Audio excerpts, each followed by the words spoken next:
할렐루야. 복되신 동정 마리아님, 당신은 하느님 말씀을 마음속에 간직하셨나이다. 할렐루야. 주님께서 여러분과 함께 또한 사세의 영과 함께 루카가 전한 거룩한 복음입니다. 주님 영광 받으소서. 예수님의 부모는 해마다 파스카 축제 때면 예루살렘으로 가곤 하였다. 예수님이 12살 되던 해에도 이 축제 관습에 따라 그리로 올라갔다. 그런데 축제 기간이 끝나고 돌아갈 때 소년 예수님은 예루살렘에 그대로 남았다. 그의 부모는 그것도 모르고 일행 가운데 있으려니 여기며 하룻길을 갔다. 그런 다음에야 친척들과 친지들 사이에서 찾아보았지만 찾아내지 못하였다. 그래서 예루살렘으로 돌아가 그를 찾아다녔다. 사흘 뒤에야 성전에서 그를 찾아냈는데 그는 율법 교사들 가운데 앉아 그들의 말을 듣기도 하고 그들에게 묻기도 하고 있었다. 그의 말을 듣는 이들은 모두 그의 슬기로운 답변에 경탄하였다. 예수님의 부모는 그를 보고 무척 놀랐다. 예수님의 어머니가 얘야, 우리에게 왜 이렇게 하였느냐?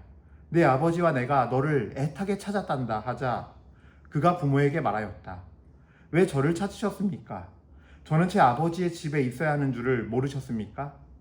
그러나 그들은 예수님이 한 말을 알아듣지 못하였다. 예수님은 부모와 함께 나자렛으로 내려가 그들에게 순종하며 지냈다. 그의 어머니는 이 모든 일을 마음속에 간직하였다. 예수님은 지혜와 키가 자랐고 하느님과 사람들의 총에도 더하여 갔다. 주님의 말씀입니다. 그리스도님 참미합니다. 참 예수님, 좀 어떠세요? 좀 추우세요? 예, 그냥 끄는 게 어떨까요? 다 꺼버리죠, 그냥. 예, 괜찮아요. 저도 덥지가 않아서 그래요. 예. 네. 오늘 이렇게 미사를 딱 왔는데 제가 적잖게 저도 놀란 건요. 새로 오신 분들이 너무 많아요. 예. 그래서 어떻게 또 이제 어제 전화가 오셨는데 사실 저는 이렇게 걸음이 많이 불편하신 줄은 몰랐어요. 근데 이문동에서 여기까지면은 아주 먼 거리인데 예, 이렇게 또 와주셔서 감사드리고 주님께서 친히 갚아주셨으면 좋겠습니다. 예. 저는 못하지만 네. 그리고 또 뭐 일산에서 오셨다 그러고 네. 그러니까 되게 이제 루트가 많아서 저도 잘 몰라요. 어떻게 알고 오시는지조차. 그러니까 이제 평화방송 보고 미사 때 예, 그러셨다고 하고 그렇습니다. 뭐 이제 어쨌든 오신 분들 모두 다 환영하고요. 또 오늘 미사 드리면서 정말로 주님의 어떤 성령의 은혜 안에서 크신 어떤 주님의 그런 사랑을 많이 체험하고 가시고 또 깨달은 것 바들을 현장에서 삶에서는 말씀으로 살아내셔서 그것이 정말 정말 주님께서 나에게 허락하시는 열매, 그 열매 맺음을 잘하셔서 여러분들 안에 예수님의 거룩한 마음이 부어지기를 예, 정말 오늘 미사 시간에 은혜를 간절히 구해봅니다. 어떻게 지내셨어요? 한 달 동안? 저는 이제 그냥 하루하루가 어떻게 가는지 모르고 가요. 매일매일 어떻게 보면 되게 작아 보이는 거지만 한 영혼들과의 어떤 섬김 또 그 안에서 저도 이렇게 막 싸워내고 살아내야 되는 게 있거든요. 이제 뭐 어떤 친구들은 어제만 해도 이제 카톡으로 이제 막 주고받는데 너무 이제 이 마음에 분노가 가득한 친구예요. 그래서 막 온갖 독설이 다 나오는 거죠. 저한테도 막 그 아이들을 너무 밉습니다. 그 아이들 죽여버리고 저도 죽을랍니다. 뭐 이런 말도 막 저한테 하고 카톡으로 끊임없이. 그러니까 근데 참 저도 많이 변한 게 옛날 같았으면 그러면 안 돼 그러면서 막 혼내키기만 했었는데 이제는 강하게 예수님의 이름으로 너한테 권면하니까 너는 이제 그런 마음 버리고 살라고. 너 왜 그 친구 괴롭힘 당해서 그 자전거 수리비 10만 원 때문에 온갖 복수와 독설 입에 품고 하루 종일 그 생각만 하고 사냐고. 성경 말씀을 딱 갖다 붙여서 하고 진짜 기도하면서요 이제는. 저도 근데 이게 제가 여기 사목을 한 이제 6년째 하면서 보니까 이게 사람 대 사람 문제가 아니에요. 예, 예수님이 왜 그렇게 회상에서 막 가파른 회상에서 더러운 영들이 사람을 쫓아내고 그 더러운 영을 쫓아내고 있는지를 알겠는 거예요. 얘가 그렇게 저랑 한 40분 했거든요. 카톡을요. 나중에는 신부님 알겠습니다 하고 탁 숙이더라고요. 계속 성경 말씀으로 내가 쏟아붓고 전 계속 그랬어요. 예수님의 이름으로 너 권면한다고 내가. 제 이름이나 제 권위를 쓰지 않고 신부님을 쓰지 않고 예수님의 이름으로 한다고. 성경 말씀 찾아가면서 딱 그냥 얘기하니까 그 기세가 나중에 꺾이더라고요. 자기 좀 만나달라고 그러고. 오늘도 전화하는데 일부러 받진 않았어요. 저도 미사 시간 다가왔고 해서 받진 않았는데, 그러니까 제가 정말 이렇게 이 사목을 하면서 많이 느끼는 것 중에 하나가 수많은 좋은 도구들이 있어요. 심리 상담사 뭐 여러 가지. 근데 진짜 결국은요 그 모든 것들은 도구에 불과해요. 우리 예수님 안에 있는 사람들은요 진짜 예수님이에요. 예. 그래서 또 이제 이 다니엘이라는 친구만 하는 게 아니라 또 다른 또 가정도 제가 하고 있거든요. 거기도 뭐 업앤다운이에요. 어떤 날은 막 저한테 막 그 가족들이 막 진짜 그 어머님부터 막 그냥 저한테 막 사정 없이 막 카톡으로 막 사연 쓰면서 나한테 왜 이러냐고 막. 예. 딱 보면요 정말 화가 잔뜩 들어있는 내용이에요. 따지듯이 좀 또 설명해주고. 근데 오늘 복음이 너무 우리가 묵상하기 좋은 말씀이에요.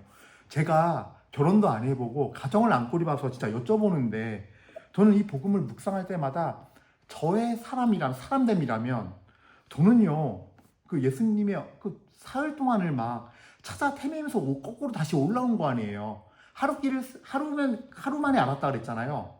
뭐 하루 만에 올라올 수 있는 길이지만 혹시라는 마음에 갈 법한 곳은 다 뒤진 거 아니에요. 그러니까 3일이 다시 걸렸겠죠. 그럼 3일 만에 찾았어요.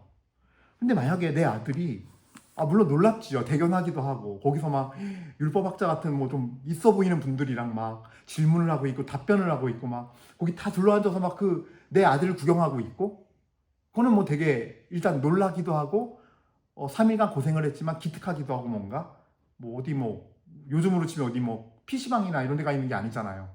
그렇죠? 그런 상태였지만 그래도 어쨌든 진짜 진을 다 빼면서 찾은 거 아니에요. 근데 물어봤어요. 얘야, 우리 왜 이렇게 애태웠냐? 너랑 아빠랑 내가 얼마나 찾았는데? 라고 했을 때 왜 저를 찾으셨습니까? 내가 내 아버지 집에 있어 한다는 사실 모르십니까? 라는 말을 들으면 저는 묵상을 하다가 내가 사흘을 찾았는데 전 너무 울컥해서 이게 소리 올라올 것 같거든요. 자식 안 키워봐서 모르는 소리 하는 거예요, 제가. 그냥 발견된 것만 너무 감사한 거예요, 그냥. 다 있죠. 그러니까 저도 그게 들었어요. 그러니까 너무 안심도 되고 다행이고, 하필이면 성전 안에서 그 안전하게 어른들이랑 얘기하고 있으니까 너무 감사하고 좋은데, 막상 이렇게 말을 들어버리면 울컥할 것 같아요. 내가 지금 사흘이나 널 찾아서 네가 지금 어디 부모님한테 미안한 척이라도 해야지. 저 이게 손이 올라왔을 것 같거든요, 진짜. 근데 제가 이제부터 같이 나누고 싶은 이게 나누고 싶은 메시지예요. 제가 이 말씀 묵상하면서 저 그런 거 많이 체험하거든요. 물론 성모님은 가브리엘 대천사를 직접 만나서 이 아이가 어떤 아이라는 걸 계시를 받은 거잖아요. 근데 계시를 받았다고 이 순간이 참아질까요? 아니거든요. 저희 집은요, 저는 이걸 완전히 느끼는 게 뭐냐면 저희 어머니 눈앞에서 그때 성모상을 기증하러 갔던 어떤 시골 공소에 갔다가 그 자리에서 그 성모님이 값싸게 사느라고 되게 못생긴 눈 감은 파티마 성모님 300만 원짜리 산 거예요. 그 당시에 공소에 봉헌한 건데, 거기서 성모님 그 축성식 하는데 그 성모님이요, 누가 그림을 그리더래요. 눈이 그려지고 눈동자가 그려지고, 거기 신부님은 엎어져서 울고 그냥 진짜 땅을 치고 울고 엎어져서.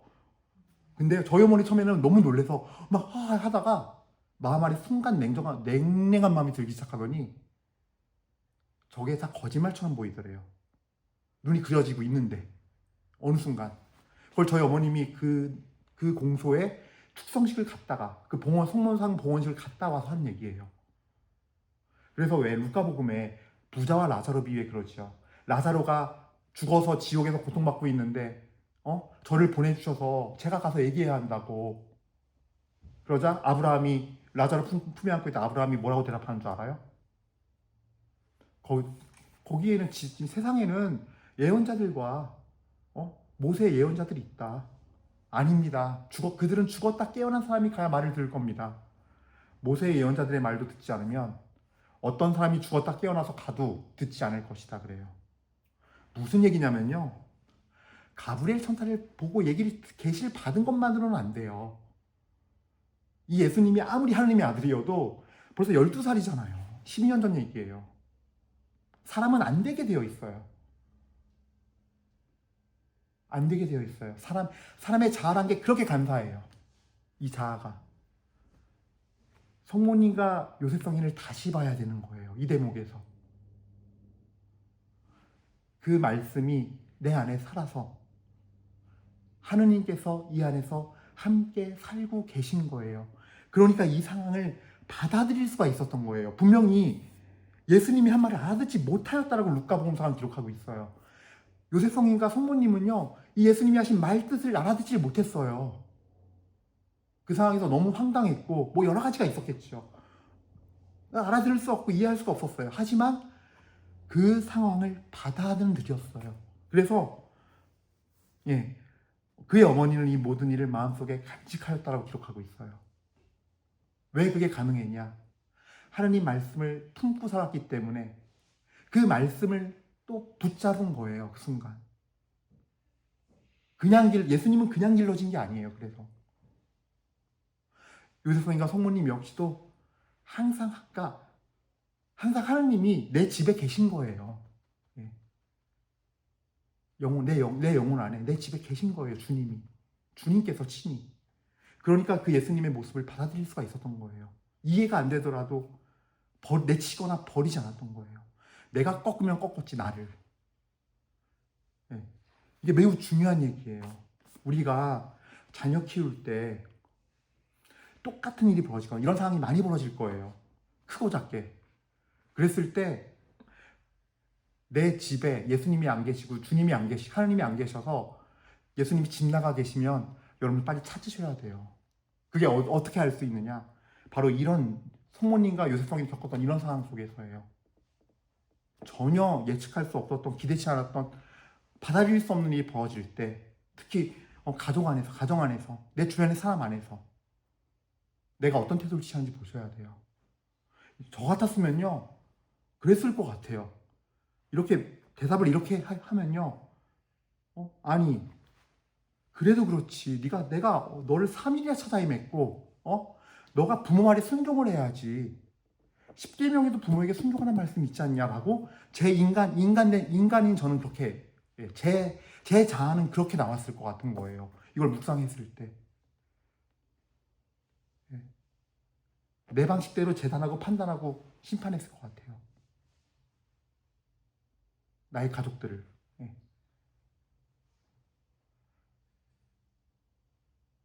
이게 커지면 자녀들은 저희 아지트 오는 거예요.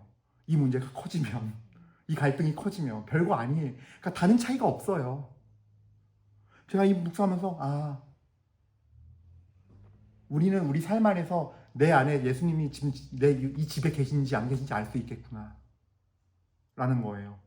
그거를 판단하고 정죄하고 심판하기 시작하면, 내 방식대로 재단하기 시작하면, 예수님과 요셉 성인과 성모님에게는 예수님은 내게 아니었던 거예요. 내 새끼 내게 아니었던 거예요. 하느님 거였고, 하느님 거니까 나는 내 마음 안에 하느님을 먼저 모시고 사는 걸 선택하고 사는 부부인 거예요. 그러니 그렇게 순종하고 따를 수 있었기 때문에 맡긴 거예요, 예수님을.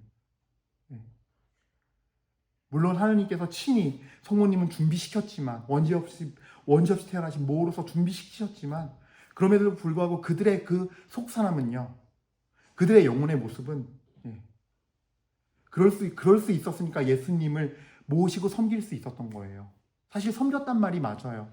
여러분들도 자녀 키워봤겠지만 사실 어릴 때일수록 애기들은 어때요? 상전이잖아요. 말이 내가 돌본다지 사실 섬기는 거잖아요. 그 애기를. 맞아요. 예. 그냥 아기가 어리니까 내가 이렇게 안고 뭐 마음대로 할 수 있으니까 내가 돌본다인 거지.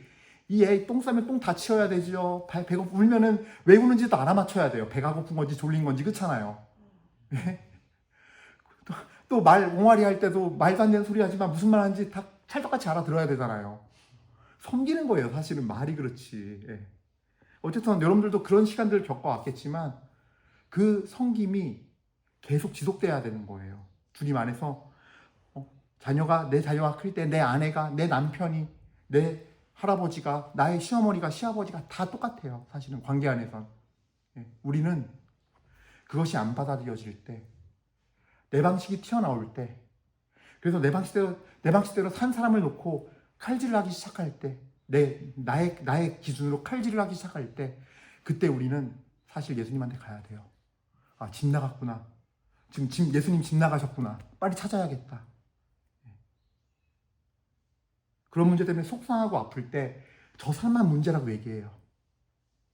아들이 문제야, 남편이 문제야, 아내가 문제야, 시어머니, 시아버지가 문제야. 우린 그러거든요. 근데 그럴 때 제일 먼저 생각해야 할 건요. 오늘 성모님과 요셉 성인이 예수님 존재 자체를 귀하게 여겼듯이 우리도 그 귀하게 여김이 없을 때 나는 예수님한테 가야 돼요. 왜냐? 내 마음 안에 예수님이 내 집에 예수님이 나가신 거예요. 난 예수님 잃어버린 거예요. 뭔지 알겠죠? 이 복음의 메시지가 전 핵심 메시지라고 생각해요. 그래서 요셉 성인과 성모님이 예수님을 어떻게 바라보고 양육하셨는지를 우린 잘 봐야 돼요. 순간순간 알아들을 수 없는 일들이 벌어져요. 내 남편, 내 아내, 내 자식에 대해서, 내 손주에 대해서. 하지만 잊지 말아야 할 거는 그럴 때 혼란이 찾아올 때 예수님 어디 계시지? 내 예수님 중에 계신가? 그분을 부르고 찾고 그 사람 한 명 한 명이 나에게는 귀해야 돼요. 그래야 우리는 예수님의 말씀대로 살아갈 수 있고 사랑할 수 있고 말씀을 살아낼 수가 있다라는 거죠. 그래서 오늘 이 미사 드리면서 정말 우리가 이 성모님과 요셉 성인의 그 마음의 자세, 정말 이 집 나간 예수님을 정성스럽게 찾는 것과 이 알아들을 수 없는 상황까지도 나를 꺾고 받아들이는 그 마음,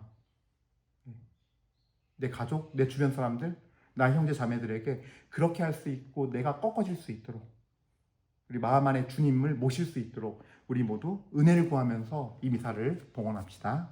아멘. 잠시 묵상하시겠습니다.